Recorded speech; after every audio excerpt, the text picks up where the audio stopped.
Kamu pernah melihat gedung pencakar langit yang bisa berubah bentuk? Pembuat F&F Tower di Panama City memiliki sebuah konsep dan modal hanya sekitar 782 miliar rupiah, uang yang nggak banyak untuk membangun gedung pencakar langit. Jadi mereka nggak boleh melakukan kesalahan dan berhasil menuntaskan struktur beton dengan 39 lantai atas yang berputar 9 derajat pada porosnya pada upaya pertama tanpa menghabiskan waktu maupun material tambahan. Begitu selesai, menara berputar Dubai akan kelihatan berbeda tiap kali kamu melihatnya. Masing-masing dari ke-80 lantainya akan berputar 360 derajat secara individual mengelilingi pusatnya. Para penghuni yang beruntung akan bisa mengendalikan rotasi itu, yang artinya mereka bisa memilih pemandangan dari jendela mereka. Satu putaran penuh butuh waktu sekitar 90 menit, dan tidak, menara itu nggak akan boros listrik. Menaranya akan memproduksi listriknya sendiri. Turbin-turbin angin antar lantai akan menggerakkan rotasi itu. Jika kamu pernah ingin tinggal di dalam video game, pesan aja sebuah apartemen di bangunan King Power Mahanakhon. Pencakar langit berbentuk piksel yang tingginya kira-kira setara dengan Menara Eiffel ini adalah menara tertinggi di Thailand. Rahasia di balik tampilannya adalah jendela kaca yang terbagi secara horizontal dan vertikal. Butuh waktu 5 tahun untuk menyelesaikan bangunan cantik ini dengan lebih dari 200 apartemen, sebuah hotel, sejumlah toko mewah, restoran, dan salah satu pemandangan paling memukau di dunia. Libyan International Building memiliki salah satu air terjun buatan tertinggi di dunia yang mengalir di bagian sisinya. Jangan khawatir, air terjun ini cuma dialirkan pada kesempatan khusus dan memakai campuran air keran daur ulang serta air hujan. Saat air terjun ini pertama kali mulai mengalir, penduduk lokal yang belum tahu informasinya, bahkan ada yang melaporkan terjadinya kebocoran air besar. Gedung perkantoran Cyber Texture di Mumbai, India, mirip telur raksasa yang terbuat dari kaca dan baja. Sebenarnya bangunan ini terinspirasi oleh sebuah kapal yang punya ekosistem tersendiri mirip planet kita. Untuk menurunkan suhu di dalamnya, para arsitek memilih orientasi ideal dan menambahkan pelindung sinar matahari serta sistem pendingin bawah tanah. Gedung Marina Bay Sands di Singapura kelihatan mirip tiruan Stonehenge, tapi arsiteknya mengklaim bahwa dia terinspirasi oleh rumah dari kartu. Struktur horizontalnya ditopang oleh 3 struktur vertikal, ada 3 hotel dengan 55 lantai dilengkapi dengan restoran, klub malam, taman, toko, museum, dan gedung bioskop. Bagian horizontal adalah kolam renang yang sangat luas dengan pemandangan terbaik di kota dengan kapasitas sampai 4.000 pengunjung. Kolam itu menggantung di ketinggian lantai 57 dan terasa seperti tanpa penyangga. Rumah menari pastinya mencolok di antara arsitektur-arsitektur tradisional di Praha. Gedung ini dijuluki Fred and Ginger, menara batunya melambangkan seorang penari terkenal, Fred Astaire, dan menara kacanya menyimbolkan pasangannya, Ginger Rogers. Di atas menara Fred bahkan ada rambut tiruan dan 99 panel beton menyangga bentuk orang menari itu, semuanya dengan dimensi yang berbeda. Umeda Sky Building yang tingginya 2 kali tinggi Big Ben terdiri dari 2 menara kaca dan baja di sebelah utara stasiun Osaka. Observatorium Taman Gantung menghubungkan menara-menara di bagian atas. Meskipun bangunan itu ada di kota besar, jembatan layangnya begitu tinggi di awan hingga yang kamu dengar di atas sana cuma angin. Jika takut ketinggian, kamu bisa mengunjungi taman kota, teater, museum seni, atau salah satu dari sekian banyak kantor yang lebih dekat ke lantai dasar di bangunan itu. Arsitek Octavio Mendoza mungkin memiliki karya tembikar terbesar di dunia. Kalau kamu pernah ke Kolombia, tanyakan aja ke penduduk lokal arah ke rumah Flintstone ya. Mereka menyebutnya demikian karena suatu alasan. Nama resminya adalah Casa Terracotta dan sang arsitek membangunnya cuma dengan tanah liat. Dia membiarkan bangunan itu terpanggang dan mengeras di bawah sinar matahari yang mengubah bahan mudah dibentuk ini menjadi keramik padat. Tiap lekukan di bangunan itu didesain mengikuti bentuk perbukitan di sekitarnya. Semua perabotan di dalamnya juga terbuat dari tanah liat. Mendoza bertekad untuk menggarap casa itu selama sisa hidupnya. Seniman Dennis Sullivan dan Francis Conklin telah menabung selama 15 tahun dengan membuat patung-patung anjing kecil dari kayu untuk mewujudkan proyek impian mereka. Dog Bark Park Inn di Cottonwood adalah anjing pemburu yang berdiri setinggi 4 meter di padang rumput Idaho. Ada kamar tidur dan area tempat tinggal di dalam tubuh anjing itu, serta 1 kamar tidur tambahan di bagian kepalanya. Kamu pernah penasaran seperti apa rasanya berada di dalam karpet besar? Aku juga enggak, tapi mengunjungi Museum Karpet Nasional Azerbaijan pasti seru. Museum tersebut menunjukkan sejarah kerajinan lokal penting ini dalam semua detailnya. Arsitek Azerbaijan, Franz Jans, mendesain konstruksi ini dan butuh waktu 6 tahun untuk menuntaskannya. Basket building di Ohio persis kayak keranjang belanja, kecuali ukurannya yang 160 kali lebih besar. Bahkan ada 2 pegangannya loh. Bangunan ini pernah berfungsi sebagai markas besar Longaberger Basket Company, yang kemudian dijual untuk dijadikan hotel mewah. Ikan paus raksasa, kapal udara, kamu bisa menebak apa isi bangunan di Graz, Austria ini? 2 arsitek Inggris memenangkan kompetisi tingkat Eropa untuk mendesain museum seni ini. Konstruksi biomorfik ini memiliki sekitar 1000 elemen kaca akrilik di lapisan luarnya. Di malam hari, elemen kaca ini bisa mengirim sinyal dan pesan cahaya kepada orang-orang yang berada di seberang sungai. Bangunan ini menyerap sinar matahari dari utara lewat banyak nozzle di atasnya. Jarumnya merupakan pelataran untuk melihat pemandangan. Hull House di Toronto, Kanada, didirikan di akhir abad ke-19 dan merupakan salah satu dari 6 rumah identik yang berdiri berdampingan. Ketika para pengembang datang ke area ini, para pemilik dari semua rumah lain sepakat untuk pindah, tapi pemilik yang satu ini nggak mau pergi. Kru pembongkar bangunan menunjukkan keahlian mengesankan ketika mereka berhasil merobohkan rumah di sekitarnya tanpa menimbulkan kerusakan sama sekali terhadap bangunan yang sekarang menjadi Hull House ini. Dinding luar berwarna putih dulunya menjadi penahan beban yang membagi kamar tidur dan ruang duduk kedua rumah. Satu kesalahan saja dari eskavator bisa membuat seluruh konstruksi hancur. Shell House di Isla Mujeres, Meksiko, terinspirasi oleh laut dan terlihat seperti simbol laut. Rumah ini berbentuk dan ditutup kulit kerang yang diambil dari pantai-pantai di dekatnya. Arsitek Eduardo Ocampo mendesain bangunan indah ini ketika ingin punya rumah yang lain dari yang lain agar saudara lelakinya lebih sering datang berkunjung. Sekarang rumah ini disewakan kepada mereka yang sedang liburan. Bubble Palace yang gak jauh dari Cannes, Prancis, didesain oleh arsitek Hongaria dan dibeli oleh Pierre Cardin. Kalau punya kelebihan uang beberapa miliar, kamu bisa membeli properti menarik ini. Kamu akan memperoleh 10 kamar tidur suite yang didekorasi para seniman kontemporer, sejumlah taman, kolam, sebuah kolam renang, dan auditorium di luar ruangan berkapasitas 500 kursi dengan pemandangan Teluk Cannes yang luar biasa sebagai bonus.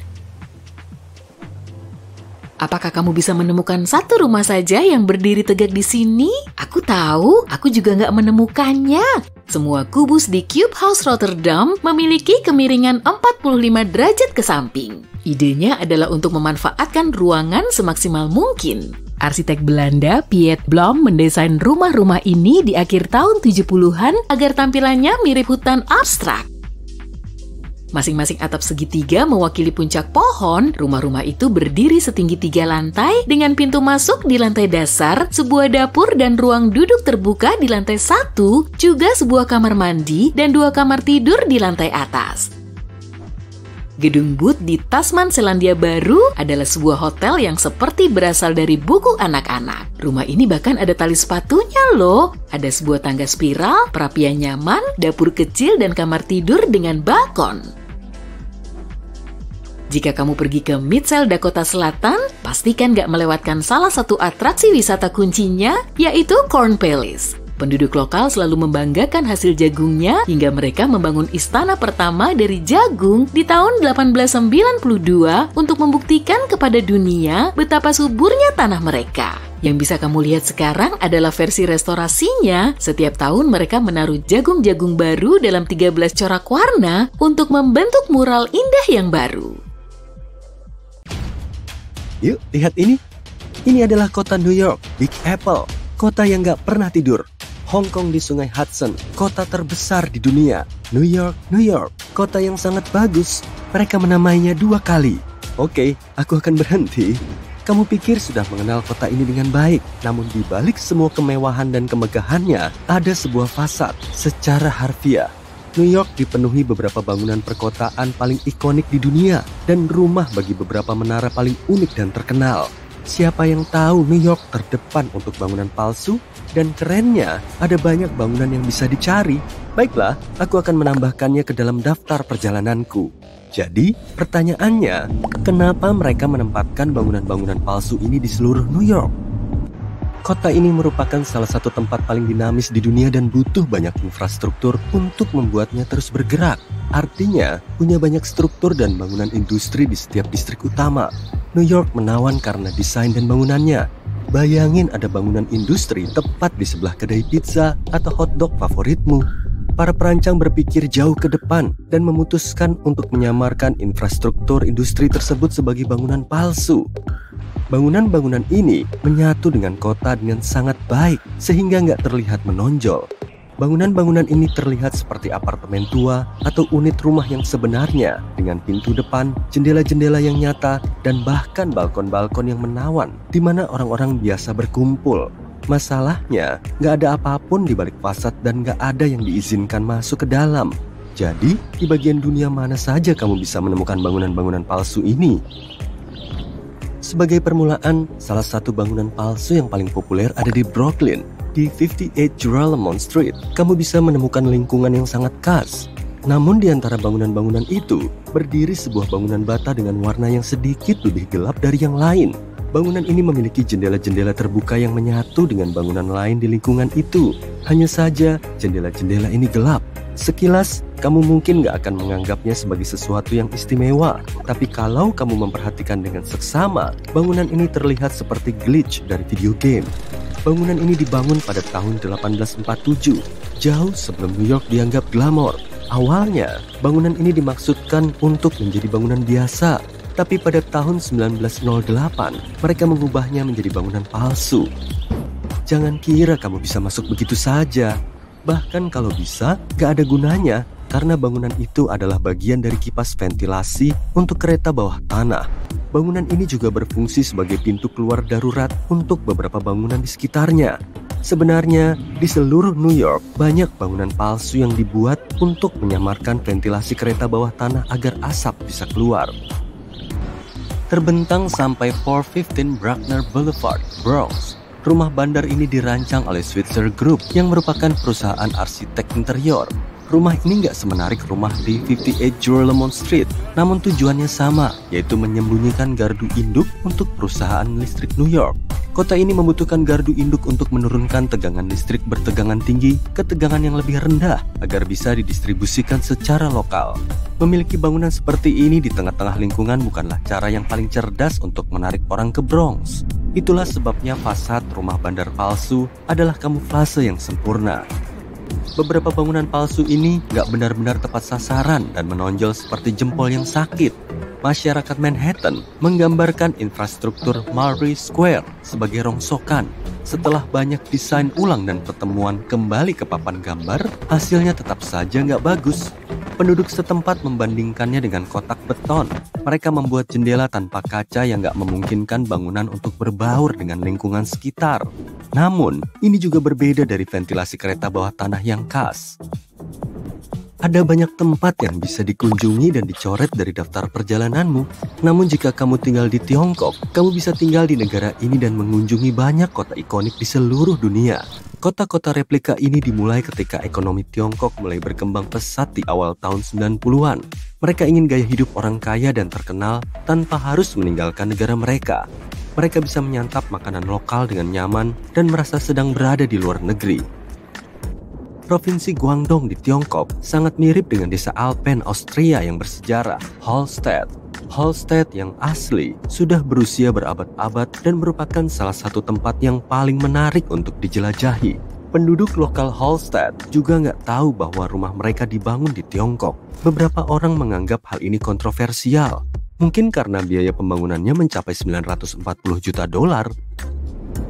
Nggak diragukan lagi, Paris merupakan salah satu kota paling menarik yang bisa kamu kunjungi.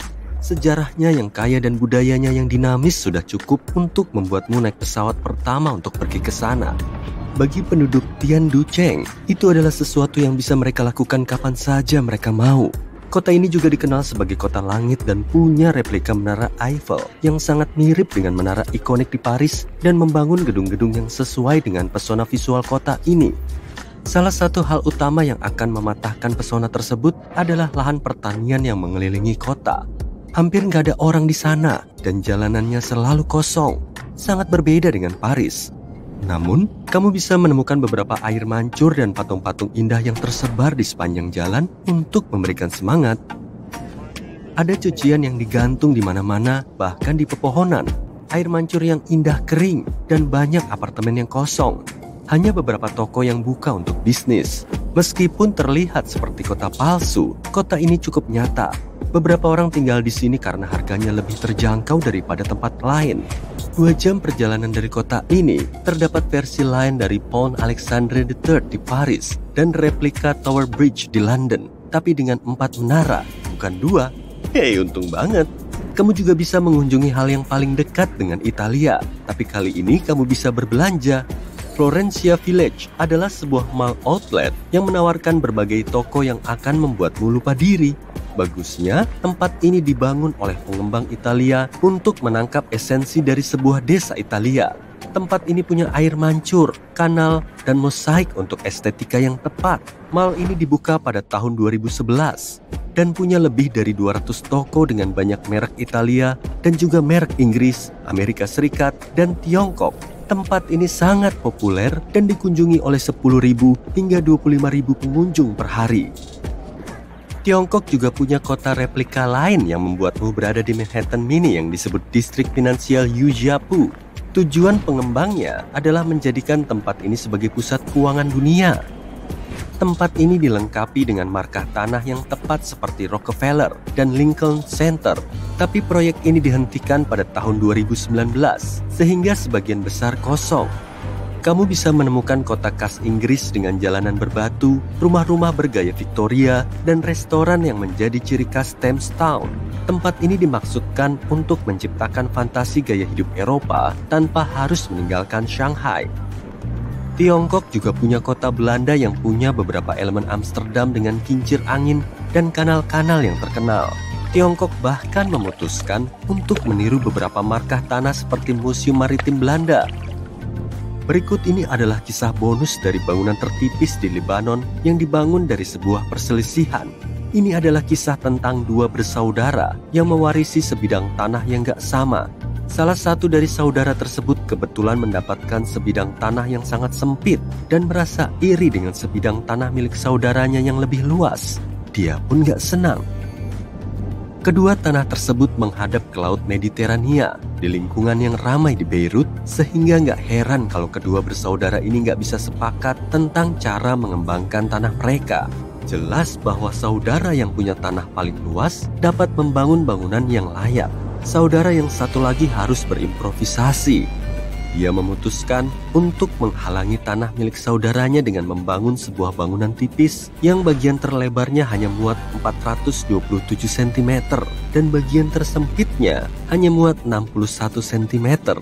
Bangunan ini dibangun pada tahun 1954 dan penduduk setempat mengenalnya sebagai Dendam Kesumat. Hal yang gila adalah tempat ini pernah bisa dihuni dengan banyak pengunjung yang menikmati masa tinggalnya. Gak mudah untuk tinggal di sana, tapi itu adalah bagian dari pengalaman hidup. Bangunannya juga masih berdiri loh, tapi kosong. Kamu sedang sarapan dan melambaikan tangan kepada penumpang pesawat yang lewat di depan rumahmu.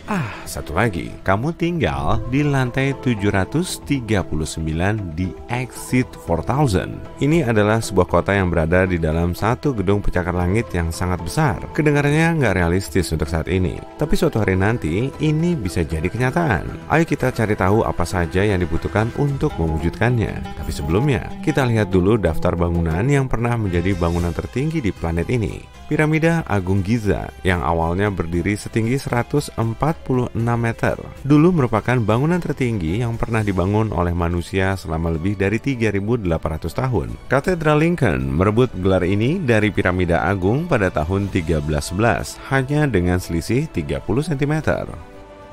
Kemudian, Monumen Washington menjadi juara baru saat orang-orang mulai semakin banyak menggunakan baja. Menara Eiffel menjadi bangunan tertinggi di dunia. Kemudian disusul oleh Empire State Building. Tapi itu nggak bertahan lama karena ada semakin banyak gedung pencakar langit yang dibangun di seluruh dunia. Mari kita langsung menuju ke pemegang rekor saat ini, yaitu Burj Khalifa. Gedung ini punya 163 lantai, serta 2 kali lebih tinggi dari gedung Empire State dan sekitar 3 kali lebih tinggi dari Menara Eiffel. Pada hari yang cerah, kamu bisa melihatnya dari jarak 96 km. Dibutuhkan waktu 1 menit dengan lift berkecepatan tinggi untuk naik dari lantai dasar ke lantai 124, tempat salah satu dek observasi berada. Butuh waktu 6 tahun untuk menyelesaikan bangunan indah yang menjadi salah satu simbol Dubai ini.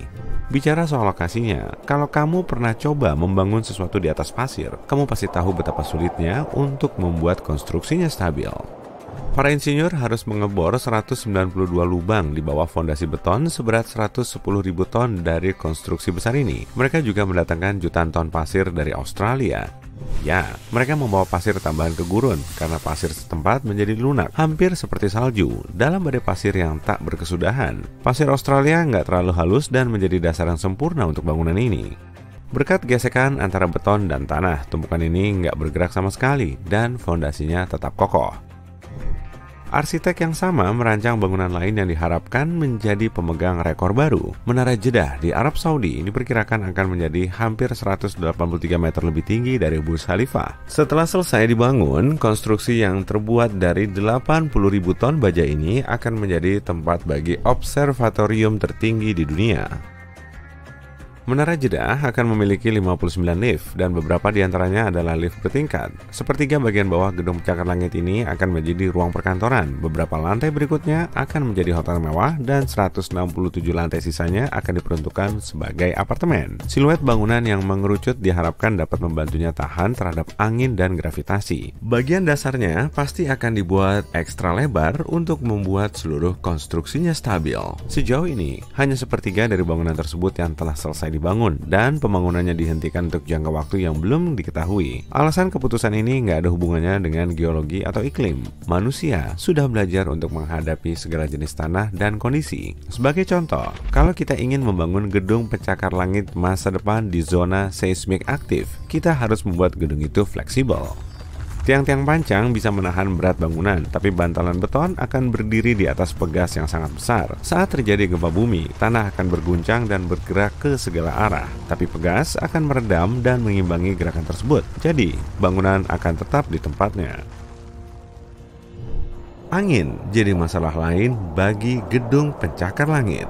Semakin tinggi bangunan, semakin besar pengaruh angin terhadapnya. Itulah kenapa sebagian besar gedung pencakar langit dibangun agar dapat bergoyang saat angin berembus atau memiliki lubang agar angin dapat melewatinya dan nggak menabrak permukaan gedung.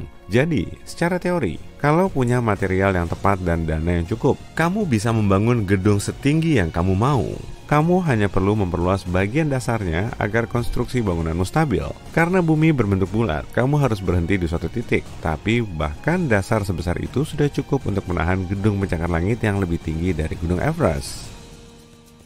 Bangunan Exit 4000 akan berhenti di tengah jalan dalam perlombaan tersebut pada ketinggian 45% dari puncak tertinggi di dunia.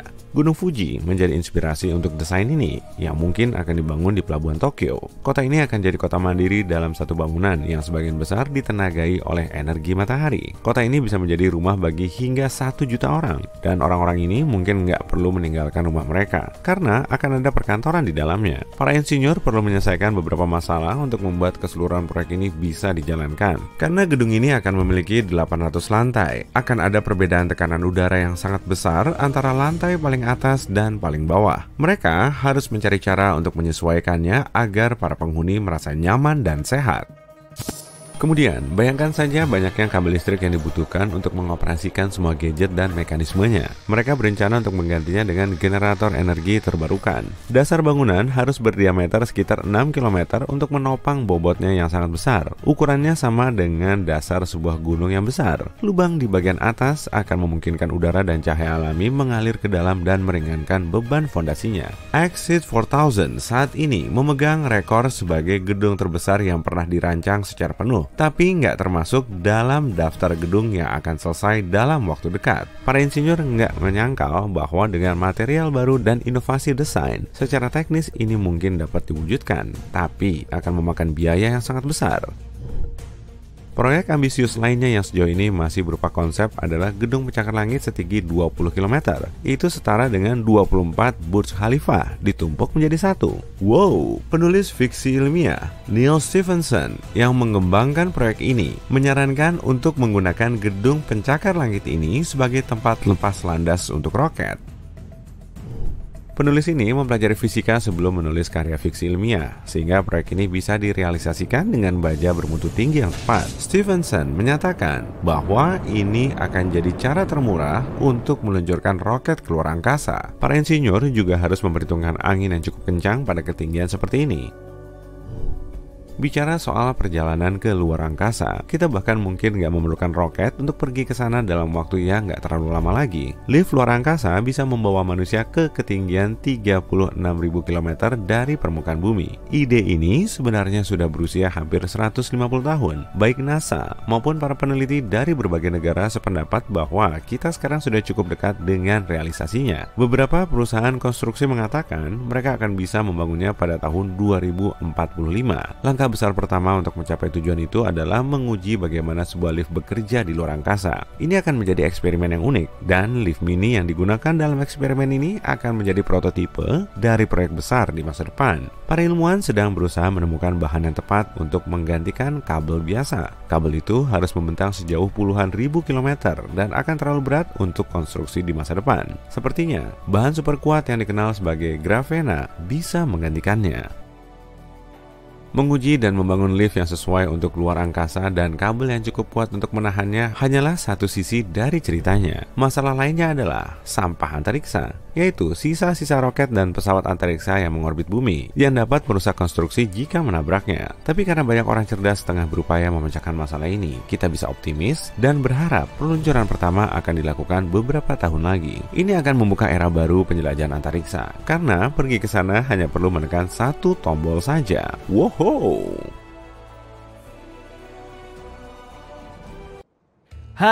Gurun nyambut kamu dengan kondisi menantang dari lingkungan terlantar dan suhu ekstrim. Sebagian dari kita lebih suka dadar gurun.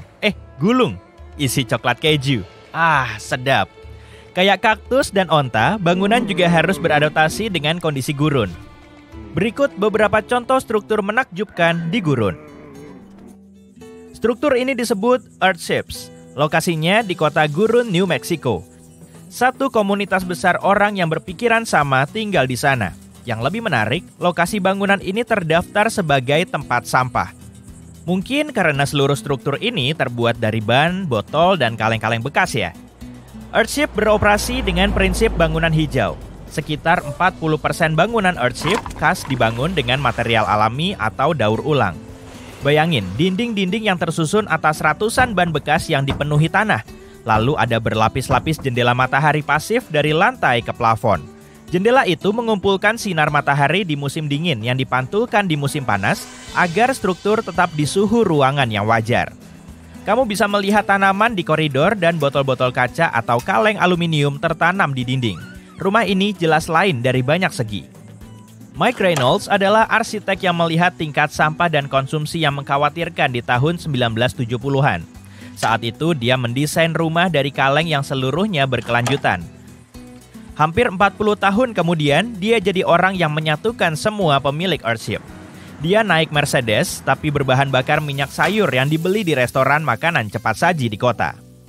Harga sebuah Earthship standar dengan 2 kamar tidur, 2 kamar mandi sekitar 3,9 miliar rupiah di kota ini.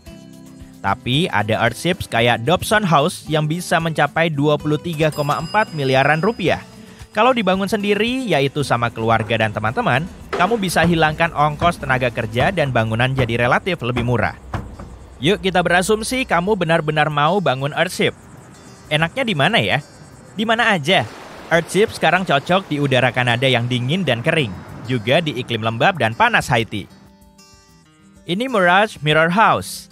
Ini instalasi yang didirikan di Gurun, California Selatan. Mirage dibuka tahun 2017 sebagai bagian dari pameran seni kontemporer.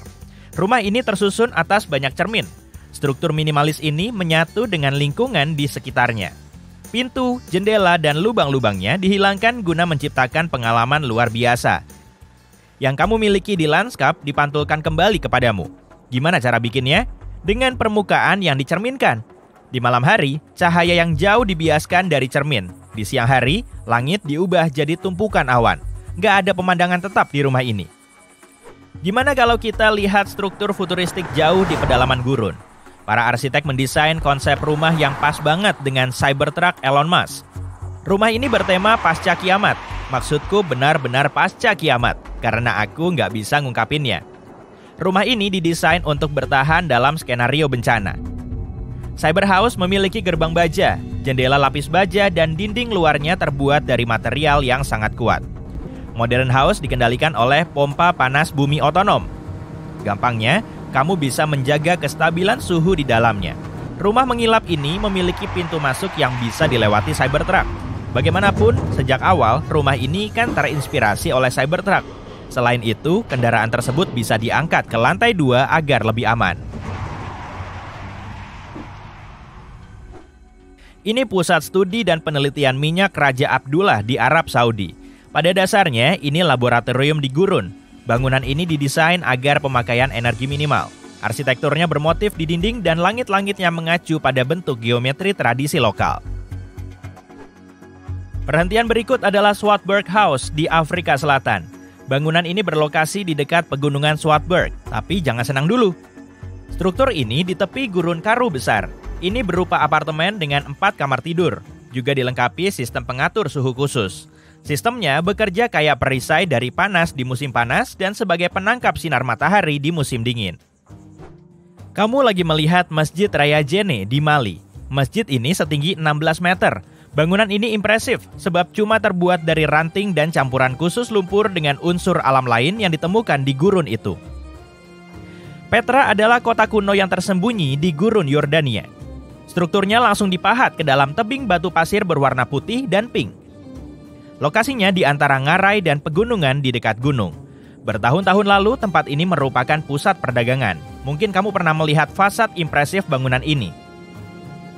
Struktur ini masih menyimpan berbagai misteri.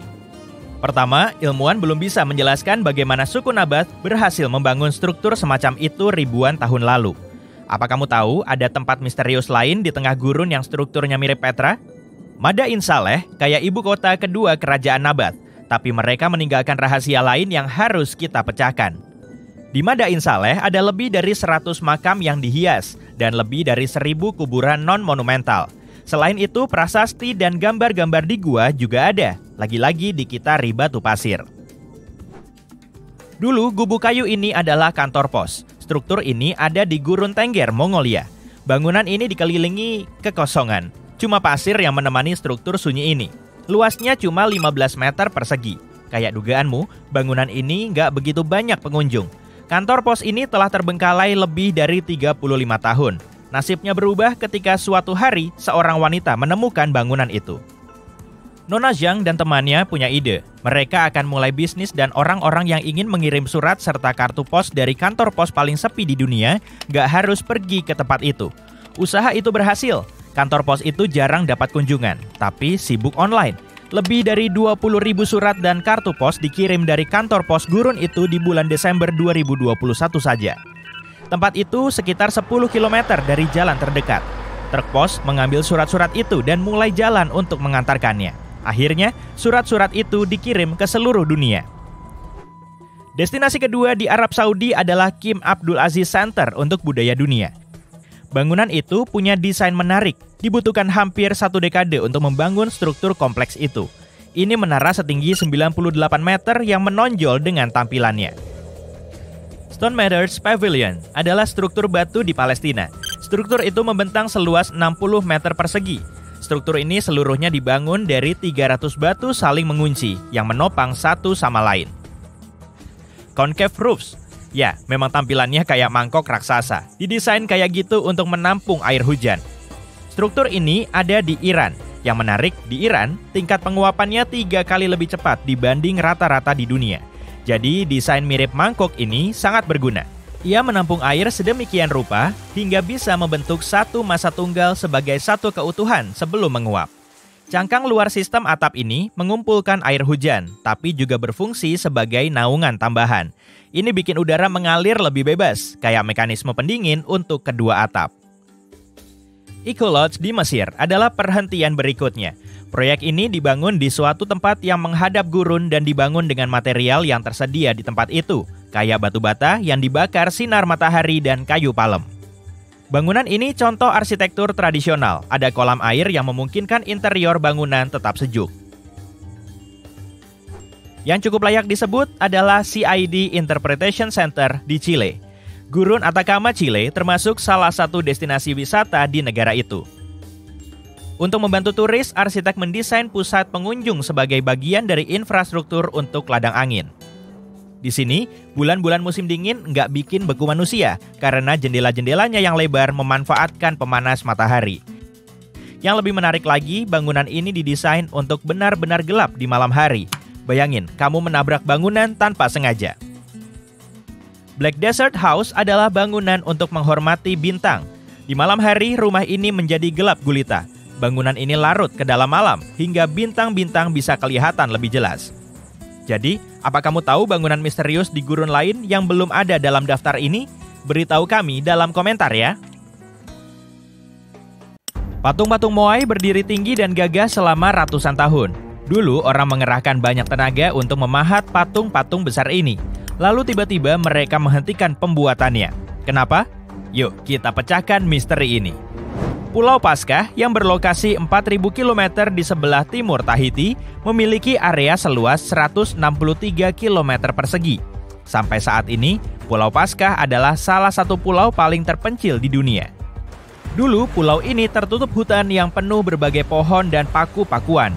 Tapi saat orang-orang pertama datang ke pulau ini sekitar tahun 400 Masehi, hutan-hutan itu perlahan lenyap. Sejak 1250 Masehi, patung-patung Moai muncul di seluruh pulau. Orang membuatnya dari berbagai batuan, abu vulkanik yang dikempa, batuan basal, trasit, dan skoria merah.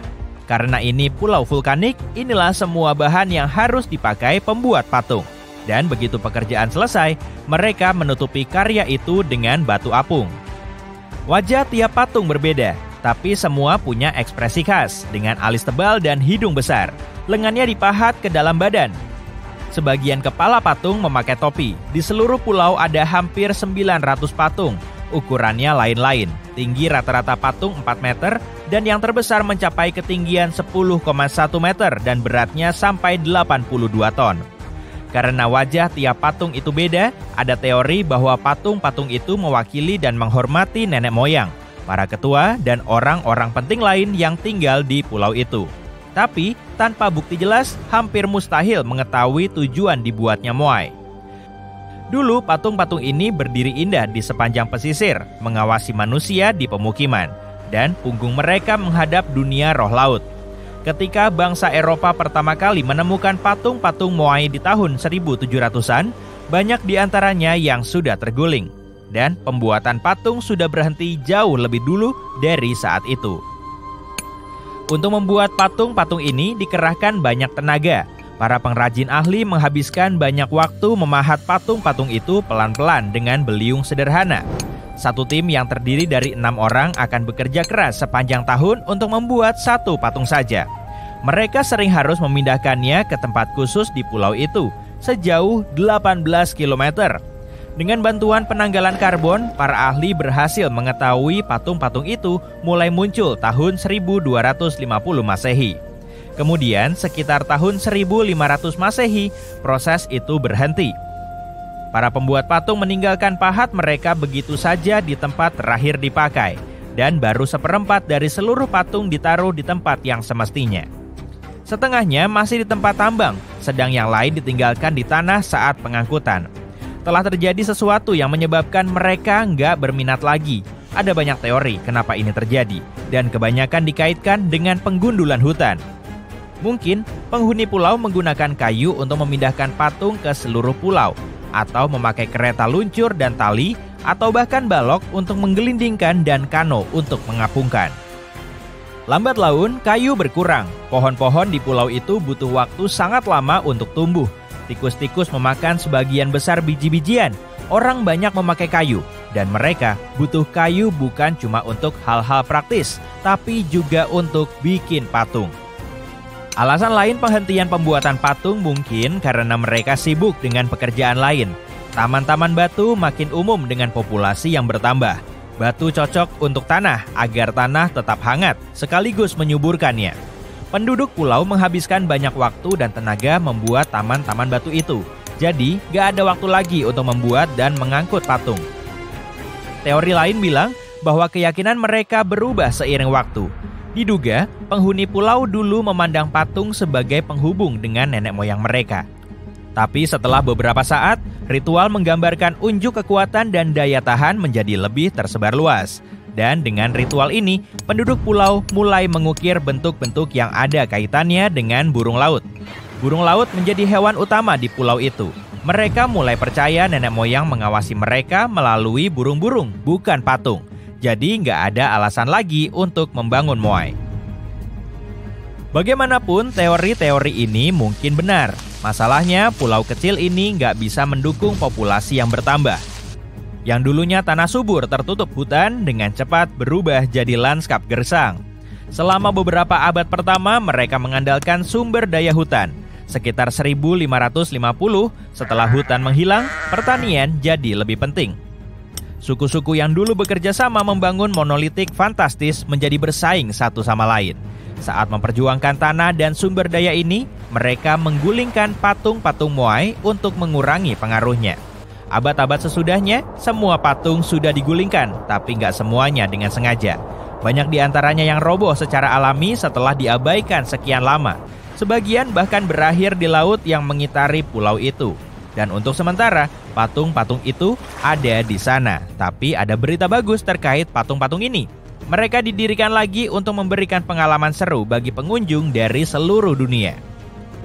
Kalau kamu berlayar ke pulau ini, pertanyaan pertama mungkin bukan bagaimana patung itu dibuat dan dipindahkan. Pertanyaan itu mungkin, bagaimana seseorang berhasil sampai ke sini untuk pertama kalinya? Ini salah satu prestasi yang paling menakjubkan. Orang Polinesia melakukan beberapa hal yang luar biasa. Sejak tahun 1500 sebelum Masehi, para pelaut ini menjelajahi dunia. Mereka memakai penemuan laut tercanggih di masanya. Mereka mengarungi samudra dengan katamaran dan perahu cadik, berawal dari Asia Tenggara dan menghuni banyak lagi tempat di seluruh Pasifik. Mereka tinggal sampai di Hawaii Utara pada tahun 900 sebelum Masehi dan ke selatan sampai Selandia Baru pada tahun 1200 sebelum Masehi. Dan pelayaran terjauh ke timur pastinya ke Pulau Paskah. Hanya dalam beberapa ratus tahun, para pelaut awal ini telah menghuni area seluas ribuan kilometer persegi. Mereka cuma mengingat-ingat tempat yang pernah dikunjungi dan dengan begini berhasil bernavigasi di samudra. Mereka memakai banyak teknik. Mereka mengamati matahari ketika terbit dan terbenam. Bintang-bintang membantu mereka di malam hari. Jika keadaan mendung dan para pelaut itu nggak tahu arah secara visual, mereka memakai metode cerdas lain. Mereka mengamati gerakan arus laut dan pola gelombang serta memperhatikan biopendar di dalam air. Pola ini membantu mereka menemukan lokasi pulau tertentu. Para pelaut ini bahkan tahu bagaimana pulau-pulau dan atol di kejauhan menyebabkan gangguan udara dan laut. Burung-burung juga memberi pertanda kepada mereka. Sebagian burung bermigrasi jauh dari satu pulau ke pulau lain yang memberi pelaut semacam koneksi visual untuk rute mereka. Burung-burung jenis lain punya waktu makan tertentu. Para pelaut tahu kapan dan di mana mereka berburu dan mengarahkan perahu mereka ke tempat burung-burung ini makan. Orang Viking terlalu banyak disanjung dalam hal kemampuan berlayar. Ketika orang Viking memakai kompas matahari, Orang Polinesia awal hanya mengandalkan pengetahuan tentang bagaimana alam sendiri bisa memandu mereka.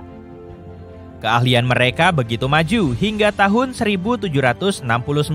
Kapten James Cook, penjelajah asal Inggris, bahkan mempekerjakan navigator Polinesia karena pengetahuannya yang luas tentang laut. Tapi yang lebih mengejutkan lagi, dia bisa menggambar peta berdasarkan ingatan. Peta ini mencakup area seluas 3.200 km. Di wilayah ini ada 130 pulau dan navigator itu tahu nama 74 dari semua pulau itu. Pada awal pelayaran mereka, Kapten Cook sering meremehkan nasihat navigator itu, tapi menjelang akhir pelayaran mereka, dia sangat terkesan. Dia juga mengakui mungkin orang Polinesia merupakan bangsa yang paling tersebar luas di bumi. Kebakaran! Semua orang bangkit dari tempat tidur dan bergegas ke jalanan. Tapi seluruh kota marak terbakar. Saat itu tahun 1871 dan kebakaran besar Chicago baru saja terjadi. Selama 2 hari penuh, kota berangin itu termasuk kawasan bisnisnya hanya bisa melihat abu, asap, dan api. Api menyebar sejauh 6,5 km yang menyebabkan kerugian sekitar 3 miliar rupiah. Tidak ada yang benar-benar tahu bagaimana kebakaran besar ini bermula, tapi ada beberapa teori, termasuk sapi yang menendang lentera di gudang, lalu apinya dengan cepat menyebar ke kota. Teori lainnya termasuk kesalahan manusia dan bahkan meteor jatuh yang memicu kebakaran besar. Masalahnya adalah, wilayah metropolitan manapun selama akhir abad ke-19 hampir seluruhnya terbuat dari kayu. Sepanjang sejarah, nenek moyang kita menggunakan kayu untuk membangun tempat berteduh, kapal, peti, dan benda-benda sehari-hari. Karena kayu tersedia di mana-mana, mulai dari peralatan masak, roda, dan perkakas, hingga furnitur, semuanya terbuat dari kayu. Berjalan keliling kota saat itu tidak akan terasa sesak seperti di kota besar saat ini. Setelah kebakaran besar itu, sebagian besar bangunan jadi dibangun dengan baja dan beton. Tiongkok memiliki bangunan kayu tertua dan tertinggi atau skyscraper. Bangunan itu dibangun hampir 1000 tahun yang lalu dan tingginya 67 meter, yang setara dengan bangunan 23 lantai. Bangunan tersebut masih berdiri sampai hari ini setelah diperbaiki beberapa kali dan tetap bertahan setelah mengalami 7 gempa bumi besar. Tapi karena struktur seperti ini masih berdiri tegak sampai sekarang, bukan berarti semudah itu membangun gedung pencakar langit dari kayu.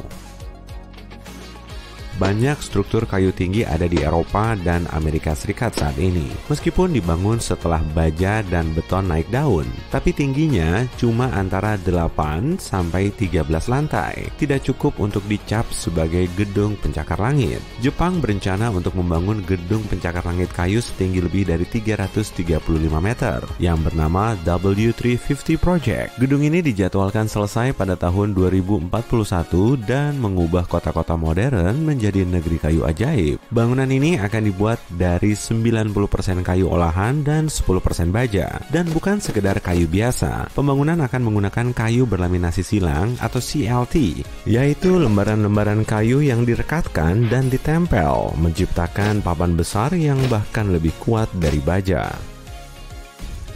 Tapi struktur kayu rentan terhadap api. Saat kebakaran besar Chicago, orang-orang belum punya lapisan tahan api yang bisa dipakai pada balok kayu. Struktur baja saja punya lapisan seperti itu. Dan balok kayu sekarang nggak kayak yang di masa lalu. Bentuknya kokoh dan besar. Saking besarnya, sampai tidak bisa terbakar karena suhu tinggi. Dan dalam kasus baja, suhu didih yang dapat membakar balok kayu dengan lapisan tahan api ini hanya akan melelehkannya saja. Jadi bagaimanapun juga, masalah kebakaran tidak bisa dihindari. Dan akibatnya tetap sama, baik itu kayu atau baja. Setiap gedung tinggi bisa bergoyang karena angin kencang, tidak terkecuali pencakar langit kayu. Dan mungkin gedung ini berisiko lebih besar daripada rekan bajanya. Tapi beberapa insinyur merancang cara untuk menghindari masalah ini dengan mendirikan bangunan kayu berbentuk berlian dan segitiga. Segitiga tentunya punya dasar yang lebih aman daripada persegi panjang biasa. Jadi, dengan membuat dasar segitiga yang akan menjadi sepertiga bagian bawah bangunan, gedung pencakar langit kayu dapat menahan kekuatan eksternal seperti angin. Ditambah lagi dengan real estate yang begitu luas di bagian bawah, akan ada cukup tempat untuk membangun unit perumahan atau toko tambahan di lantai dasar. Membangun gedung pencakar langit kayu tidak harus di lokasinya. Insinyur dan arsitek akan membuat perencanaan dan cetak biru di komputer demi menjamin desain dan struktur terbaik untuk memastikan penampilan estetika dan kekokohannya. Pekerja dapat membangun model standar di pabrik terdekat dan mengangkut struktur yang sudah dibuat ke lokasi. Sistem ini akan menghemat lebih banyak waktu dan memiliki kontrol kualitas dari bawah ke atas. Dalam bangunan beton, semen harus dituangkan ke dalam balok dan cetakan kosong, lalu harus dikeringkan selama beberapa hari sampai minggu. Baja perlu dilebur dan dicetak menjadi bentuk yang sesuai dengan struktur dan desainnya. Di pabrik, kayu laminasi silang bisa dipotong secara otomatis dan diawasi untuk memastikan tidak ada yang salah. Pada akhirnya, langkah ini akan menghemat biaya untuk membayar pekerja konstruksi, dan saat tiba waktunya membangun, mereka tinggal membawa strukturnya satu persatu, menyatukannya dan mengangkatnya ke atas. Langkah ini tidak akan seberantakan situs konstruksi biasa dan tidak akan memakan banyak waktu. Hanya memperbaiki perencanaan kelistrikan, pemipaan, dan operasi internal lainnya yang perlu dilakukan di lokasi. Kemudian tim yang mengerjakan sentuhan akhir akan datang dan melakukan finishing terakhir untuk memastikan semuanya berfungsi dengan baik. Dan tada! Gedung pencakar langit kayu pun jadi. Kayu secara umum lebih fleksibel dan lebih ringan daripada beton dan baja. Gedung pencakar langit kayu akan tahan gempa lebih baik daripada bangunan beton dan kecil kemungkinannya runtuh. Dan karena kayu adalah isolator alami, penghuninya dapat menghemat biaya pemanasan dan pendinginan. Baja dan beton tidak tumbuh di pohon, tidak seperti kayu.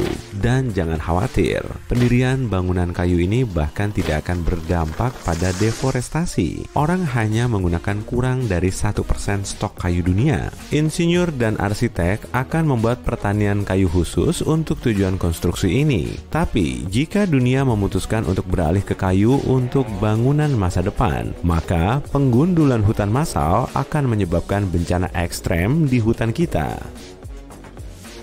Menurut beberapa peneliti, mengganti baja dengan kayu dapat berdampak pada sekitar 40% hutan setiap tahunnya. Itu tidak akan mengimbangi kayu baru yang ditanam setiap tahunnya. Memiliki bangunan kayu akan membantu masalah karbon. Produksi kayu butuh lebih sedikit energi daripada baja dan beton. Menurut beberapa penelitian, satu bangunan besar yang terbuat dari kayu akan memiliki jejak karbon yang jauh lebih kecil daripada yang terbuat dari baja dan beton, yang berjumlah sekitar 16% dari emisi global. Dan karena lebih ringan daripada baja, kayu akan menghemat biaya bahan bakar dan tidak butuh biaya besar untuk transportasi, yang akan lebih membantu mengurangi emisi. Hal seperti ini akan butuh waktu puluhan tahun untuk direncanakan dan dijalankan jika orang benar-benar ingin beralih. Ketika mulai beralih ke bangunan baja, orang-orang mulai menyadari manfaatnya. Dalam jangka panjang, kayu membusuk juga menyerap dan melepaskan kelembapan yang dapat membahayakan struktur.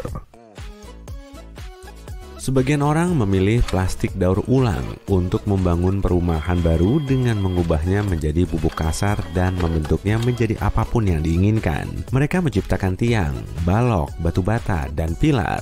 Di Amerika Selatan, sekelompok orang sudah melakukan ini dengan membangun rumah kecil berisi 2 kamar tidur yang sebagian besar terbuat dari plastik daur ulang. Prosesnya lebih murah, mengurangi limbah, dan hanya membutuhkan 5 hari dan 4 orang untuk membangunnya.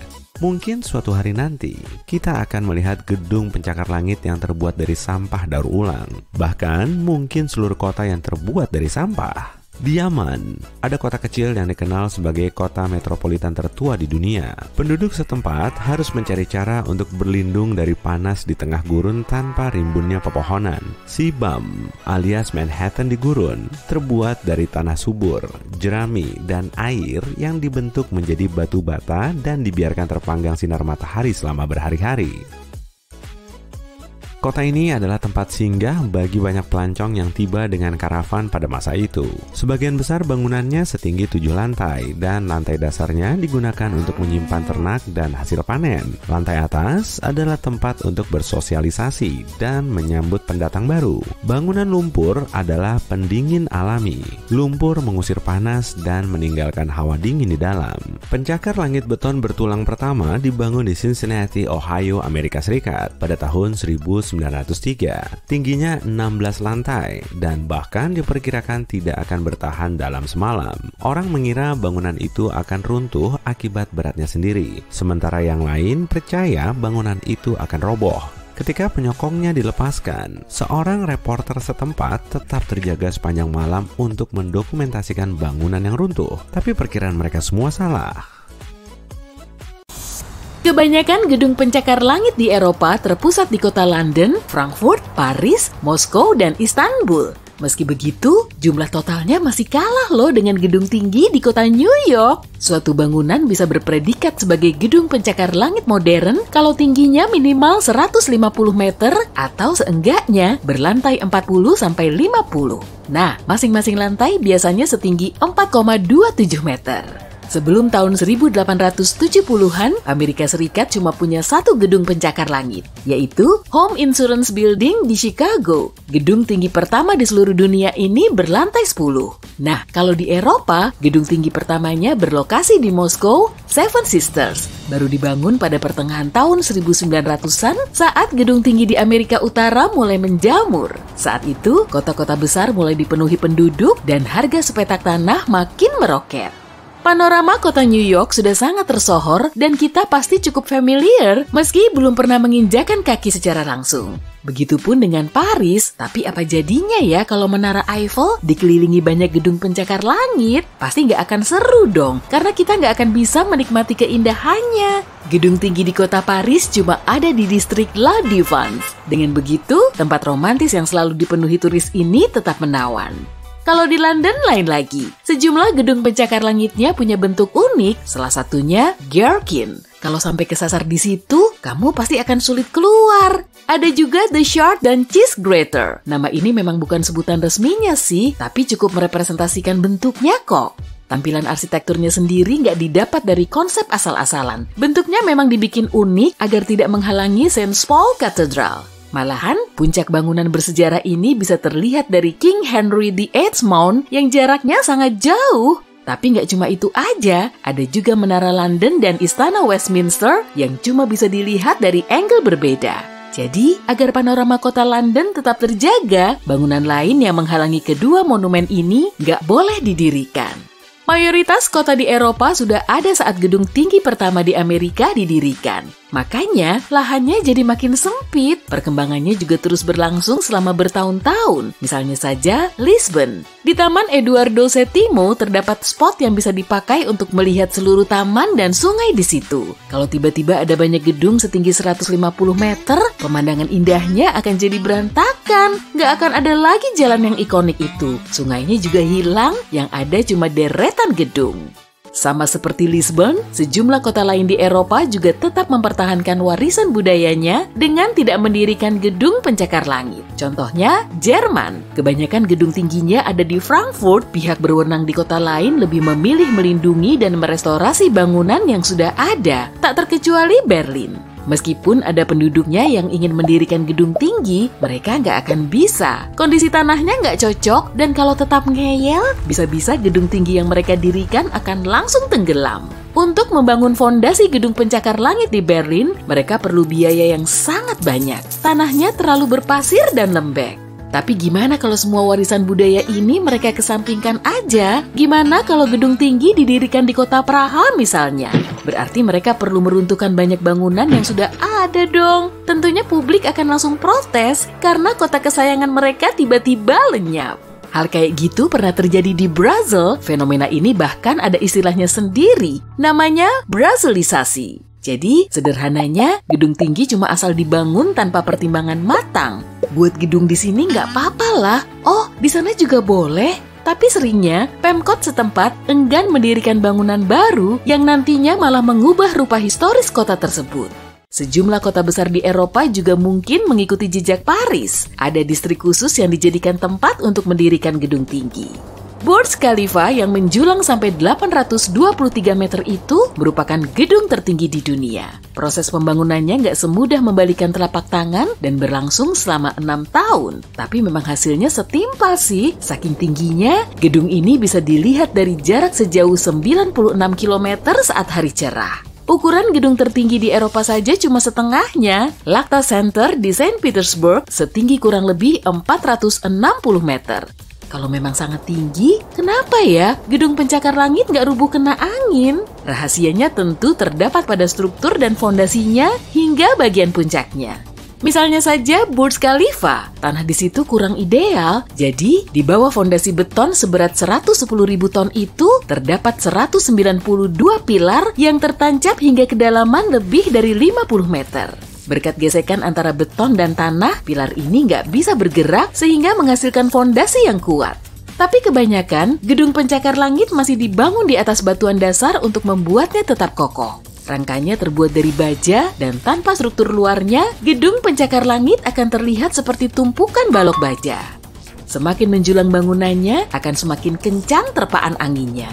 Maka, upaya penaklukan angin ini menjadi tantangan terbesarnya. Semisal nih, kamu lagi ada di lantai atas gedung tinggi, tiba-tiba ada angin kencang. Dan dari dalam gedung, kamu bisa merasakan konstruksinya mulai goyang. Malahan tubuhmu bisa terpental kalau kamu nggak pegangan. Nah, untuk mencegah hal yang nggak diinginkan kayak gini, kebanyakan gedung dilengkapi dengan struktur mirip bandul agar bisa meredam terpaan angin. Struktur ini dinamakan sebagai Chun Mass Damper dan fungsinya sebagai pengimbang. Saat angin menerpa, Chun Mass Damper ini akan bergerak. Namun begitu, nggak semua gedung tinggi memerlukan struktur bandul. The Shard misalnya bisa meredam terpaan angin karena bentuknya runcing. Sedangkan Menara Shanghai punya bentuk spiral yang berputar hingga 120 derajat. Struktur kedua gedung ini memang sangat cerdas, posisinya masih tetap tegak meski diterpa angin kencang. The Shard nggak punya Chun Mass Damper, dan meski terpasang di Menara Shanghai, struktur ini cuma berfungsi sebagai objek wisata. Sebelum desain gedung selesai, biasanya juga dilakukan uji terowongan angin. Caranya dengan membuat kotak sampel, lalu memberinya struktur super tinggi ini. Saat para ahli menghidupkan anginnya, mereka bisa melakukan simulasi pada kondisi aslinya. Kalau gedung sampel ini runtuh oleh terpaan angin selama pengujian, kemungkinan besar gedung aslinya juga runtuh. Angin di puncak gedung bisa sangat kuat, kemudian turbin angin jadi lebih ngehits. Gedung Bahrain World Center punya 3 turbin angin di bagian tengahnya, dan Strata SE1 punya 1 di puncaknya. Fenomena downdraft effect bisa mempercepat gerakan angin di dekat gedung pencakar langit. Saat menerpa gedung, angin kencang akan terdorong naik, mengitari sisinya, lalu bergerak ke jalanan. Karena itulah, saat melewati gedung tinggi selama cuaca berangin, kamu perlu berhati-hati. Tapi kalau sejumlah gedung pencakar langit berbentuk kotak saling berdampingan, semua angin akan bergerak ke jalanan. Kondisi ini bisa memicu angin topan mini, terutama saat cuacanya mendukung.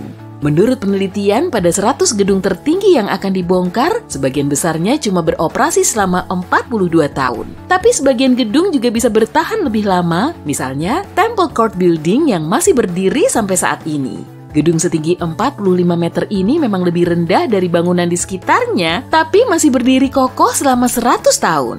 Saat mau meruntuhkan gedung, tentu kita perlu mempertimbangkan debu, reruntuhan, dan bunyi bisingnya kan? Tapi kebanyakan gedung pencakar langit nggak sedramatis itu kok. Gedung ini bisa diruntuhkan sedikit demi sedikit. Prosesnya dimulai dari atas hingga bawah, dan perlahan strukturnya mulai hilang dari penglihatan. Abrakadabra. Selamat datang di Everest City. Kota megapolitan ini dibangun di perut gunung yang relatif muda. Everest baru berumur sekitar 55 juta tahun dan kini menjadi gunung tertinggi di dunia yang menjulang sampai 9.000 meter. Tingginya ini kurang lebih setara dengan 84 patung Liberty yang saling bertumpuk. Dulu, calon pendaki gunung harus melalui sejumlah tes kebugaran intensif, berlatih selama berbulan-bulan, bertubuh sehat, dan punya banyak uang. Dan gak lupa juga, mereka harus berkemauan keras. Tapi karena Gunung Everest telah berubah menjadi perkotaan, semuanya itu bisa dikesampingkan asalkan kamu punya uang. Harga apartemen di sini gak murah loh. Meski begitu, Evercity sudah gampang dijelajahi. Struktur kota ini saling terhubung dalam 6 area bertingkat. Tampilannya mirip jempol tangan dengan 6 cincinnya. Bangunan terbawah dan terbesar dijadikan sebagai area tempat tinggal. Nah, bagian yang tertinggi dan terkecil ini berada di puncak gunung dan dijadikan sebagai tempat tinggal para orang kaya. Di bawahnya ada area meditasi, lalu ada area hotel, dan 2 area khusus untuk hiburan. Evercity nggak dibangun seperti kota biasa. Di sini kamu nggak akan melihat rumah tinggi atau jalan tol berlajur 6. Hampir semua bangunan didirikan di perut gunung. Awalnya penduduk kota ini memang mendirikan rumah biasa, tapi angin kencang dan salju longsor terus merobohkan semuanya. Kemudian para ahli mulai membangun rumah di perut gunung yang saling terhubung dengan terowongan bawah tanah. Dari dalam, gunung ini kelihatan seperti sistem labirin. Pintu masuk ke Evercity terletak di kaki gunung. Setiap hari, ratusan ribu mobil berlalu lalang, tapi di situ nggak ada pabrik dan pembangkit listrik. Suplai listrik, bahan bakar, makanan, dan kebutuhan lain didatangkan dari luar. Makanya, semua barang di Evercity sangat mahal. Mereka nggak mau mendirikan pabrik maupun fasilitas lain supaya gunung yang mereka diami tetap berselimut salju. Di situ sangat minim pemanas, para penduduknya seperti tinggal di hotel es. Tapi kamu nggak perlu mengenakan pakaian berlapis-lapis kok. Para desainer telah merancang celana, kaos kaki, dan kaos thermal khusus yang bisa dikenakan di bawah pakaian biasa. Jadi kamu tinggal melapisinya dengan jeans dan kaos supaya tubuhmu tetap hangat. Nah, agar wajahmu tetap glowing, kamu bisa pakai krim khusus yang bisa menghangatkan sekaligus melembabkan kulit. Krim ini mengandung SPF 100 biar kamu tetap bisa beraktivitas secara normal di puncak Everest.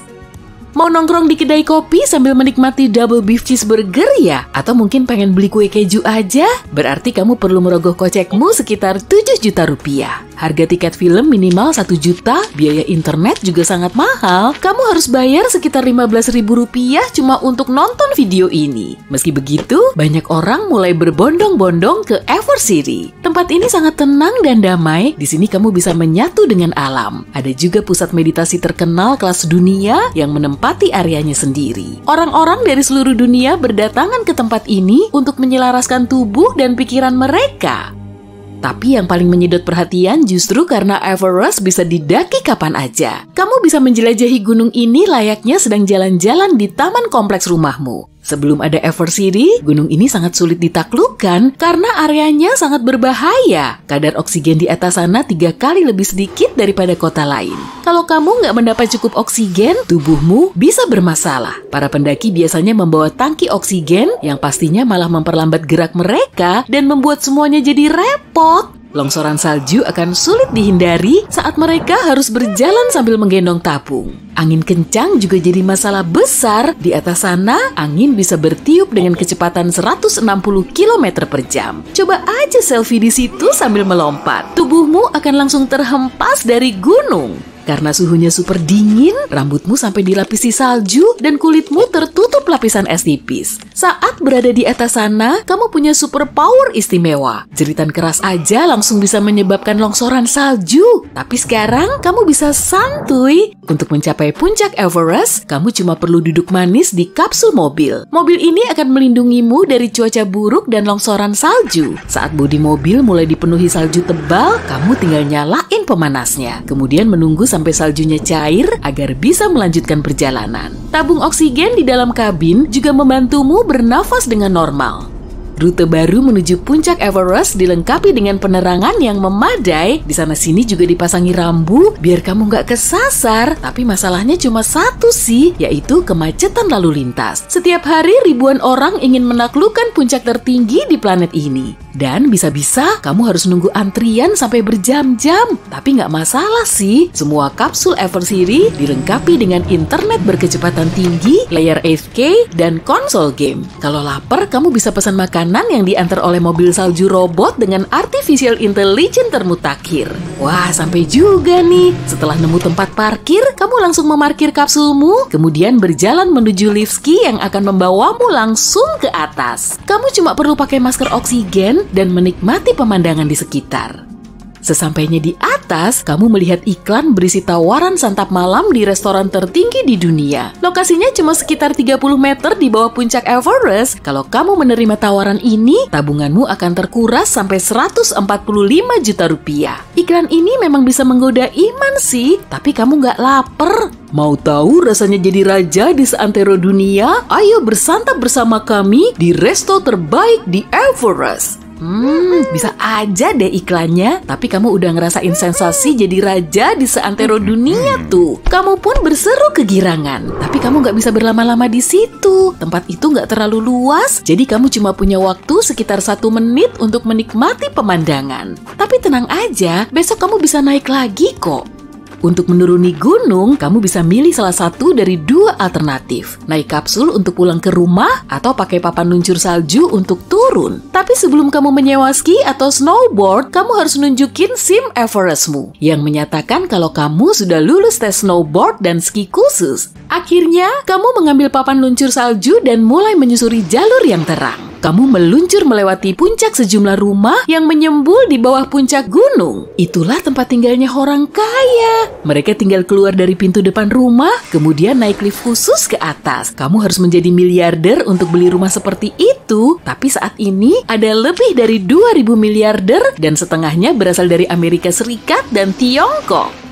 Sayangnya, tempat tinggalmu jauh lebih rendah di bawah gunung. Tapi ada kelebihannya juga kok. Semakin rendah areanya, biaya makanan, hiburan, dan tagihan listriknya akan makin murah. Kamu singgah sebentar di pusat meditasi. Tempat ini punya sistem ventilasi khusus yang mengalirkan udara langsung dari puncak gunung dengan sedikit tambahan oksigen. Dan kamu bisa mengatur nafasmu sambil rileks. Keenam, area Everest City memiliki pemandangan 360 derajat dan di atas sana terlihat pegunungan megah berselimut salju. Gumpalan awan melayang-layang di atasnya dan setelah bermeditasi, kamu meluncur ke area hiburan. Di sini kamu bisa menikmati semua fasilitas mulai dari kedai kopi, makanan kesukaanmu, pertunjukan, bowling, arcade, serta seluncur es yang setengah arenanya berada di dalam gunung dan setengahnya lagi di luar. Ada juga beragam gym yang nawarin fasilitas berjemur. Kamu bisa rebahan di hammock atau tempat tidur biasa yang dipayungi tirai geser.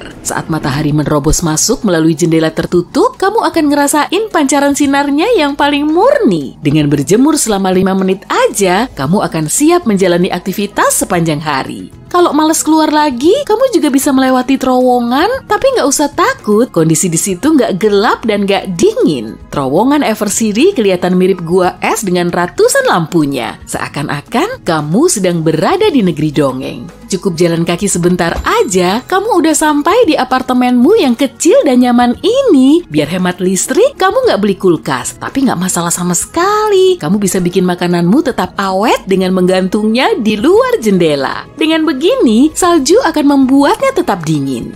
Dengan bantuan sistem pemanas dan sistem penyaringan, kamu mendapatkan suplai air dari jutaan ton salju Everest. Air di sini dianggap paling bersih di kawasanmu. Di malam hari, kamu bisa nonton film di bioskop outdoor di kaki gunung. Mesin besar akan memproyeksikan film langsung ke permukaan Everest yang bersalju. Si penonton bisa duduk dalam kapsul tunggal atau berkelompok sambil menikmati film. Ya, mirip-mirip kayak bioskop drive-in lah. Buruan, kunjungi Everest City sepanjang tahun ini.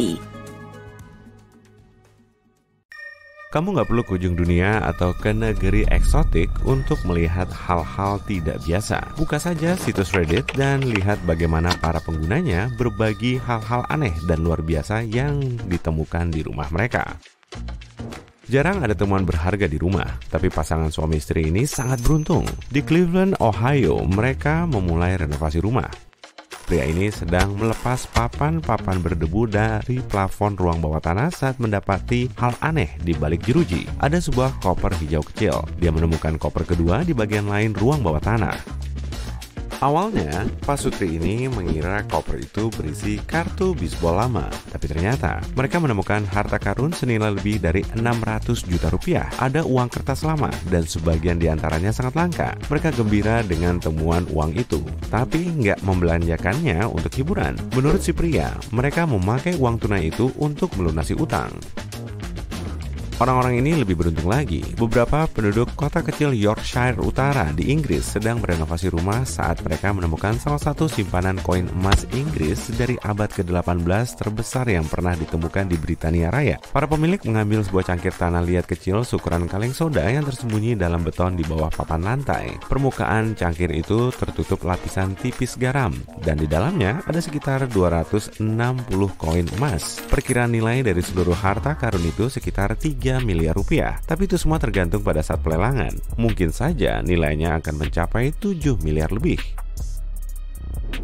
Seorang pengguna datang ke gedung multi apartemen baru milik ibunya. Dia pergi ke lantai bawah tanah dan menemukan brankas bank besar di sana. Ada pintu logam tebal bundar menuju brankas bank itu. Dia nggak menemukan uang atau emas, tapi brankas itu dalam kondisi sangat bagus. Tentu saja pengguna Reddit lain mencari tahu bagaimana ini bisa terjadi. Jika sebuah bank bangkrut, semua hartanya akan diambil dari gedung itu, kecuali brankas raksasa. Faktanya, membongkar benda semacam itu butuh biaya besar. Brankas ini nggak bisa dilepas tanpa peralatan mahal. Jadi, bank-bank meninggalkan brankas mereka di gedung. Pengguna Reddit lain menulis bahwa sebuah firma hukum membeli bangunan bank yang ditutup dan mengubah brankas itu menjadi kantor. Mereka nggak bisa menjebol dinding tebal di ruangan ini untuk memasang jendela. Jadi, mereka cuma menggantung foto jendela. Pengguna lain menunjukkan temuan yang agak menyeramkan di ruang bawah tanah rumahnya. Ada sebuah lubang besar menuju kegelapan dan penuh cairan dingin. Pengguna itu nggak panik dan mengukur lubang itu.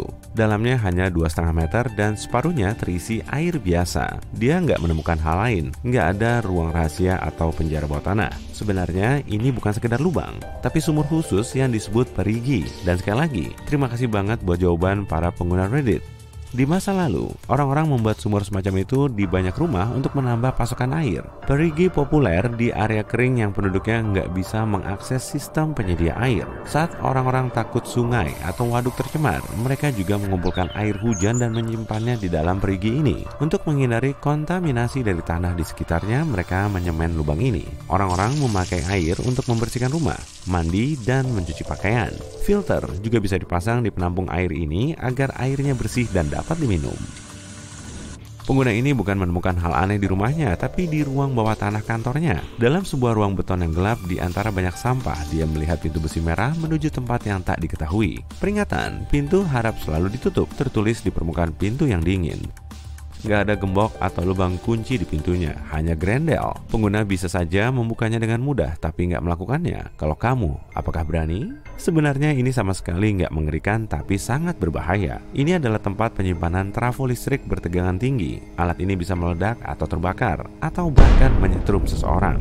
Karena itulah alat ini dipasang di lantai bawah tanah, jauh dari jangkauan orang banyak. Tak seorang pun, kecuali tukang listrik yang boleh masuk ke sana. Seseorang menemukan kamar mungil aneh di loteng apartemen baru mereka. Di balik pintu besi kecil, di dalamnya dia menemukan satu ranjang kecil, beberapa rak, dan sebuah jendela kecil. Kayaknya seseorang pernah tinggal di sini, tapi siapa dan kenapa? Hampir nggak ada informasi tentang ini. Bayangin lagi jalan melewati rumah terbengkalai dan tiba-tiba kamu melihat hantu nyangkut di dinding. Hantu itu terlihat berusaha untuk meloloskan diri. Seorang pengguna Reddit memfoto hiasan aneh di sebuah rumah terbengkalai. Kelihatannya kayak seseorang yang sedang berusaha keluar dari tembok. Tentu saja nggak ada misteri atau keajaiban di sini, cuma keterampilan memahat yang keren dari seseorang. Tapi tampilannya tetap saja menyeramkan. Banyak pengguna menemukan ruang rahasia di rumah mereka, tapi nggak ada yang tahu buat apa kamar-kamar itu serta siapa yang tinggal di sana. Tapi orang ini menemukan ruang yang sangat praktis dan berharga. Di halaman belakang rumahnya, dia menemukan tempat perlindungan dari limbah radioaktif yang dibangun pada tahun 60-an. Kelihatannya mengesankan dan aman. Pengguna ini pindah ke rumah baru dan menemukan pintu putih aneh di dinding. Kelihatannya mirip area untuk pemanas air atau semacamnya. Tapi ternyata pintu ini menuju ke ruangan aneh. Ruangan ini kecil tapi nyaman, bahkan ada yang memasang karpet di lantai. Tapi ada pintu lain di bagian belakang ruangan ini. Si pengguna membuka pintu hitam itu dan melangkah ke dalam ruangan lain yang jauh lebih seram. Dinding dan langit-langitnya tertutup plat kedap suara dan terpal plastik putih. Dia juga melihat 3 atau 4 soket dan semacam bantalan yang mirip tempat tidur kecil. Ada koper di lantai dengan kotak kayu tua, sejumlah amplop berisi uang dari berbagai negara, dan 4 batang perak kecil. Tapi yang paling aneh di tempat itu adalah sebuah brankas hitam. si pengguna membukanya dan menemukan beberapa kaset VHS dan selembar kertas putih. Kalimat "selamatkan dirimu sendiri" tertulis dengan tinta hitam. Pengguna itu ingin membagikan isi kasetnya di Reddit. Banyak orang berpikir ini semua palsu dan gak percaya kepadanya. Tapi kemudian ada pengguna lain yang mengaku tahu pemilik rumah itu yang sebelumnya pemilik itu cuma pria biasa. Lalu si pengguna mengunggah isi kasetnya. Rekamannya cukup meresahkan. Ada yang bilang ini adalah kampanye promosi untuk sebuah film horor. Tapi kemudian pengguna yang sama mengakui bahwa semua itu hanya hoax yang tak terkontrol dan menjadi viral. Dia menulis postingan yang menjelaskan secara detail bagaimana dia membuatnya, tapi admin situs menghapusnya. Yuk kita akhiri daftar kita dengan apartemen yang paling tidak biasa. Bayangin kamu lagi jalan lewat lingkungan perumahan di Paris dan memasuki sebuah bangunan banyak lantai yang dihuni banyak orang. Kamu menaiki tangga dan berhenti di dekat sebuah pintu tua. Kamu menekan gagang pintu dan masuk. Kamu merasa seperti berada dalam film horor. Lemari kabinet, kursi, dan semua perabot di sini dibuat di awal abad lalu. Semua ruangan itu terlihat mirip toko barang antik. Semuanya ditutupi lapisan debu tebal dan sarang laba-laba. Boneka-boneka bertampang menyeramkan tergeletak di lantai, tapi nggak terjadi hal aneh di sini. Pemiliknya pergi dari tempat ini di tahun 40-an. Dia meninggalkan semuanya sebagaimana adanya.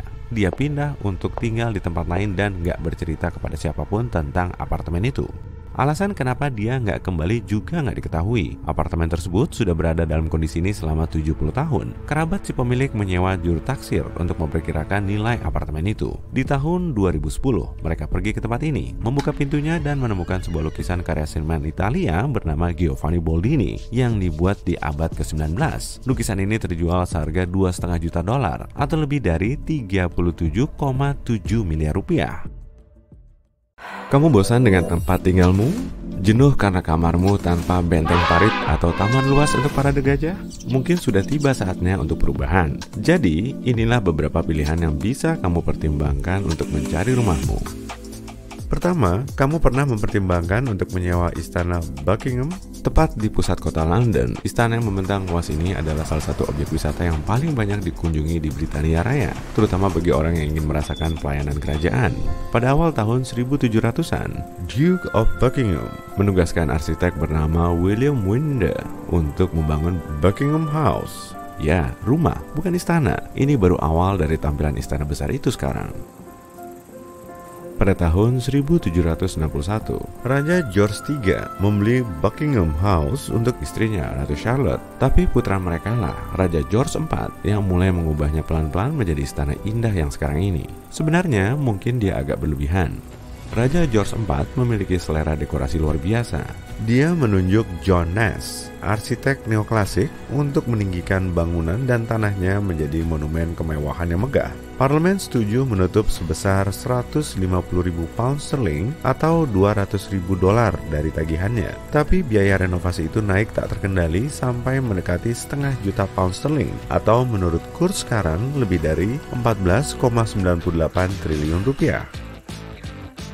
Dengan 775 kamar, banyak yang ditawarkan istana itu, termasuk beberapa fitur unik yang mungkin nggak akan kamu temukan di properti lain di pasaran, seperti sungai yang mengalir di bawahnya. Di masa lalu, sungai Tyburn penuh salmon, ikan impian nelayan. Sekarang, sungai tersebut mengalir lewat kanal bawah tanah, gemericik di bawah istana Buckingham dalam perjalanan melalui London.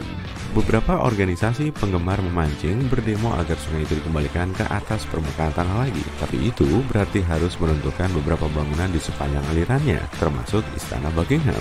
Jadi saat ini, mungkin mereka harus mencari tempat lain untuk memancing.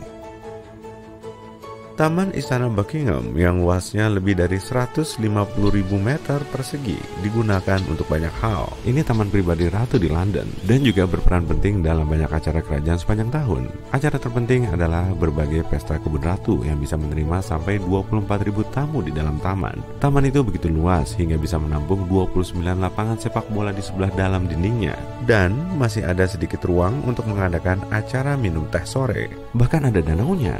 Unta, buaya, gajah, dan banyak hewan lain menjadikan istana itu tempat tinggal mereka. Di masa kekuasaan Raja Henry VIII, rusa-rusa berkeliaran di seluruh area. Lalu, bertahun-tahun kemudian, Raja James memasukkan seluruh kebun binatang yang dengan gembira dijadikan tradisi oleh raja-raja setelahnya.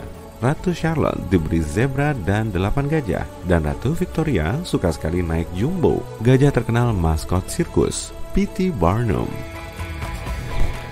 Jadi, berapa biaya sewa Istana Buckingham sebulan? Ya, sewanya ramah anggaran, sebesar 261,8 miliar rupiah sebulan.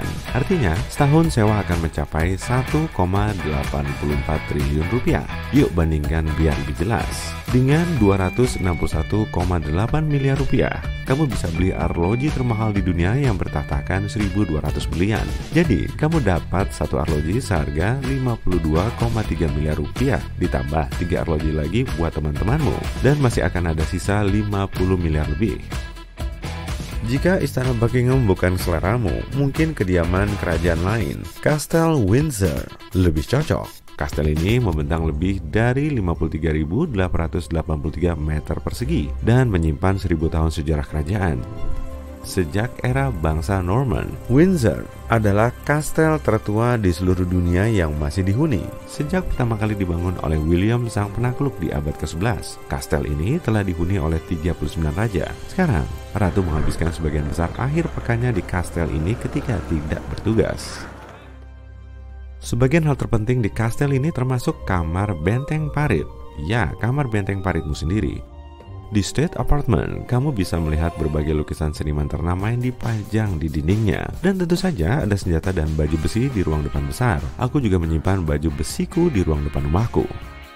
Jadi, berapa harga sewa kastel indah ini? Harga sewa bulanannya setara membeli 40 rumah rata-rata di Britania Raya tanpa hipotek, yaitu 202,75 miliar rupiah. Dengan uang yang sama, kamu bisa membeli pulau pribadi yang berlokasi 30 menit dari lepas pantai Manhattan.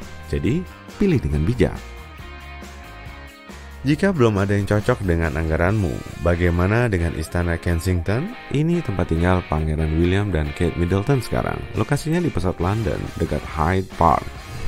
Istana ini memiliki banyak sayap dan apartemen kerajaan yang menjadi tempat tinggal banyak keluarga kerajaan di masa lalu. Salah satunya adalah Putri Diana.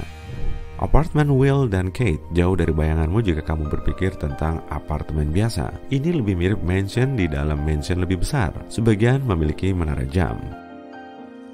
Tahun 1689, Raja William dan Ratu Mary membeli mansion itu di desa Kensington seharga 20.000 pound sterling atau 371 miliar rupiah hari ini. Saat itu namanya Kensington House. Sejak saat itu, banyak generasi keluarga kerajaan tinggal di istana itu. Ratu Anne memperluas taman dan juga membangun orangery yang berawal dari rumah kaca. Sekarang tempat ini berfungsi sebagai restoran yang dibuka untuk publik. Dengan hanya 20 kamar, tempat ini menempati tanah seluas 121.400 meter persegi. Di dalamnya ada 2 ruangan resepsionis dan banyak ruang baca sebagai ruang kerja kerajaan. Selain itu, ada 3 dapur. Jadi, kamu bisa memperoleh 3 macam camilan tengah malam tanpa perlu mendatangi kulkas yang sama 2 kali. Selain itu, di dalam apartemen kerajaan ada gym pribadi yang berguna karena bangunan ini terdiri dari 4 lantai. Menyewa Istana Kensington menelan biaya sekitar 31,4 miliar rupiah sebulan. Uang segini bisa kamu belikan Lamborghini kelas teratas dengan 770 tenaga kuda dan bisa melesat sampai 96 km per jam cuma dalam 2,8 detik. Tapi uang kamu masih akan sisa sebab harga Lamborghini cuma 28,48 miliar rupiah. Jadi, kamu juga bisa membeli beberapa Honda Civic kalau mau. Sandringham House adalah rumah pedesaan kesayangan Ratu Elizabeth II. Sandringham merupakan perkebunan luas yang dipakai keluarga kerajaan pada banyak kesempatan karena memiliki banyak atraksi dari pertanian buah sampai museum utuh. Seringnya disinilah keluarga kerajaan menghabiskan liburan musim dingin mereka. Lokasinya di Norfolk, Inggris, sekitar 161 km di utara London dan dibangun di atas tanah 80.937.128 meter persegi atau 20.000 ekar. Gambarannya, awalnya 1 ekar adalah luas tanah yang bisa dibajak seekor sapi jantan dalam sehari pada abad pertengahan. Untuk membajak tanah di perkebunan Sandringham dalam sehari, kamu butuh 20.000 orang dan 20.000 sapi jantan. Pada 1862, keluarga kerajaan Inggris membeli perkebunan itu sebagai tempat berlibur untuk Pangeran Wales, Edward VII, dan tunangannya, Alexandra dari Denmark. Perkebunan ini diturunkan ke Ratu Elizabeth II. Lebih dari 200 orang bekerja di perkebunan ini, termasuk petani, tukang kebun, serta pekerja di pabrik kayu dan pabrik jus apel segar. Berapa sewa bulanan di kediaman yang membentang luas ini? Kira-kira sama dengan membeli 53 kuda Arab, yaitu 127,4 miliar rupiah. Istana Versailles di Prancis awalnya merupakan tempat peristirahatan pribadi Raja Louis XIII dan keluarganya. Dengan arahan Raja Louis XIV, tempat tinggal keluarga kerajaan ini diperluas dan direnovasi menjadi tempat lapang dan penuh hiasan yang dikelilingi taman-taman megah. Semua detailnya didesain untuk mengagungkan Louis XIV dan menyoroti kemewahannya. Seniman lanskap membuat taman-taman Prancis dengan air mancur yang membentuk ilusi air tenang dan mistis untuk menggambarkan kekuatan raja, bahkan terhadap alam. Ini juga tempat tinggal pribadi Marie Antoinette. Dari semuanya, ruang paling mewah adalah Hall of Mirror. Ini galeri panjang yang dilapisi 17 cermin yang terdapat 17 jendela berseberangan untuk memantulkan taman-taman di luar. Lampu-lampu gantung mewah bercahaya di langit-langit dan dilukis dengan rumit, dan dindingnya terbuat dari marmer putih. Berapa biaya untuk hidup seperti Marie Antoinette selama sebulan? Ya, sebenarnya memang ada kamar-kamar yang disewakan kepada publik. Mereka memulai dengan harga 38,9 juta rupiah. Dan dengan total 2.300 kamar, nilai sewa seluruh tempat mencapai 2,68 triliun rupiah per bulan. Itu setara dengan membeli 55 piano besar yang dipahat dari kristal murni dan masing-masing seharga 47,95 miliar rupiah. Nah, apa kamu tahu sebenarnya ada kastel yang bisa kamu sewa? Ada kastel Pitt di Irlandia yang dibangun lebih dari 600 tahun lalu. Meskipun struktur aslinya masih dipertahankan sejak tahun 1400-an, di masa modern, kastel ini direnovasi agar menjadi destinasi impian. Tapi ingat, ini kastel yang benar-benar tua, bukan hotel Four Seasons. Tangga-tangganya sempit dan tak satu pun kamarnya didesain dengan air mengalir. Artinya, jika butuh ke kamar mandi pada pukul 03.00, kamu harus berjalan dalam hawa dingin. Tarifnya 2 juta rupiah semalam dan terbuka bagi siapapun yang mencari tempat mewah ala kerajaan. Jika itu lebih terjangkau, aku paham kok. Nggak semua punya uang untuk beli 53 kuda Arab tiap bulan.